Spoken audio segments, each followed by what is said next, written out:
ಸಿಹಿಮೊಗ್ಗೆ ಸುದ್ದಿಗೆ ಸ್ವಾಗತ. ಇಂದಿನ ಪ್ರಮುಖ ಸುದ್ದಿ. ಶಿವಮೊಗ್ಗ ಪಾಲಿಕೆ ನಿರ್ಲಕ್ಷ್ಯಕ್ಕೆ ಸಾರ್ವಜನಿಕರ ಆಕ್ರೋಶ.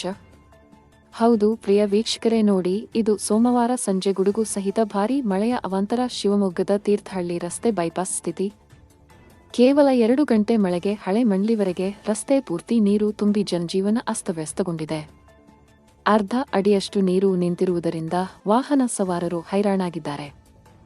ಇದೇ ದಾರಿಯಲ್ಲಿ ಆಸ್ಪತ್ರೆ ಇದ್ದರೂ ಆಂಬ್ಯುಲೆನ್ಸ್ ಸಂಚಾರಕ್ಕೂ ಜಾಗವಿಲ್ಲದಂತೆ ನೀರು ನಿಂತಿದೆ. ವರ್ಷಗಳಿಂದ ಈ ಸಮಸ್ಯೆ ಇದ್ದರೂ ಮಹಾನಗರ ಪಾಲಿಕೆ ಮಾತ್ರ ಕಣ್ಣು ಮುಚ್ಚಿ ಕುಳಿತಿದೆ. ಶಾಸಕ ಚನ್ನಬಸಪ್ಪ ಅವರ ಅಭಿವೃದ್ಧಿ ಕೆಲಸಗಳು ಕೇವಲ ಅವರ ಪ್ರದೇಶಕ್ಕೆ ಮಾತ್ರ ಸೀಮಿತನ ಎಂದು ಸ್ಥಳೀಯರು ಆಕ್ರೋಶ ವ್ಯಕ್ತಪಡಿಸುತ್ತಿದ್ದಾರೆ. ಕೂಡಲೇ ಪಾಲಿಕೆ ಎಚ್ಚೆತ್ತುಕೊಳ್ಳದಿದ್ದರೆ ಜನರ ಪ್ರತಿಭಟನೆ ಗ್ಯಾರಂಟಿ ಎಂದು ಎಚ್ಚರಿಕೆ ನೀಡಿದ್ದಾರೆ.